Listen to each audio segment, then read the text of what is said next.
15 August 1945.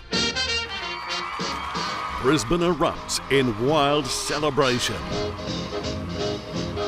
Men, women and children are cheering and dancing in the streets. Buildings are strung with bunting. Confetti swirls like a summer storm. It's victory.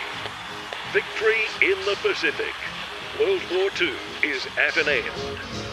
Grateful Queenslanders come together to celebrate and welcome home the nation's heroic troops. It had been a very different scene 6 years earlier. A mere 20 years from the war to end all wars, Australians were once again called to arms. A brave generation stood tall. Shipping out to foreign lands, they stood shoulder to shoulder with their allies, united in the face of a destructive foe. But in 1941, when the first bombs fell on Pearl Harbor and Malaya was invaded, the threat to our freedom loomed closer to Australian shores.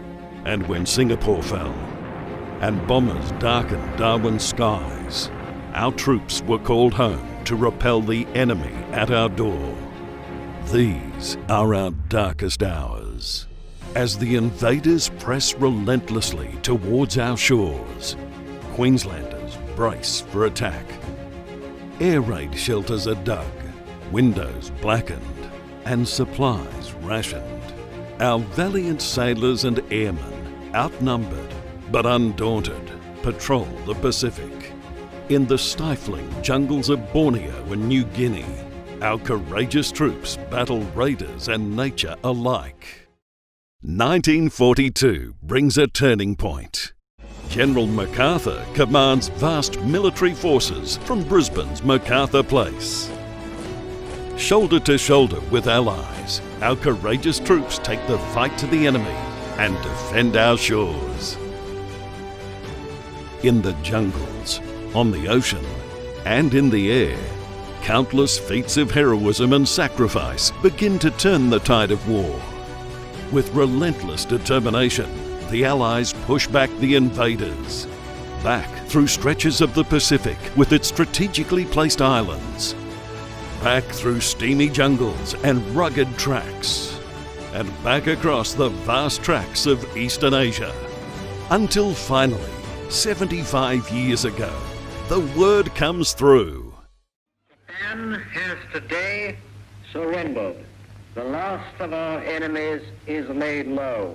Peace has once again come to the world. Let us thank God for this great deliverance and his mercies. Long live the King. The enemy has surrendered. It's victory. Victory in the Pacific. Queenslanders are overjoyed. Thousands flood Brisbane's streets ecstatic. Relief and jubilation overflows. Laughing, cheering, singing and dancing. They don paper hats, wave streamers and flags. Anything that can be made into confetti is put to that task. Banners are hung and a string of lights is draped from the clock tower of City Hall. And as our victorious troops parade down Queen Street, some scramble up buildings, perching on shop awnings to salute their comrades in arms as they march by. But beneath the parades and celebrations runs an undercurrent of sadness. For many of our brave servicemen and women did not return home. Our peace and freedom bought by their ultimate sacrifice. Others have returned broken, in body or in spirit. For them, a hard, long road to peace still stretches out ahead.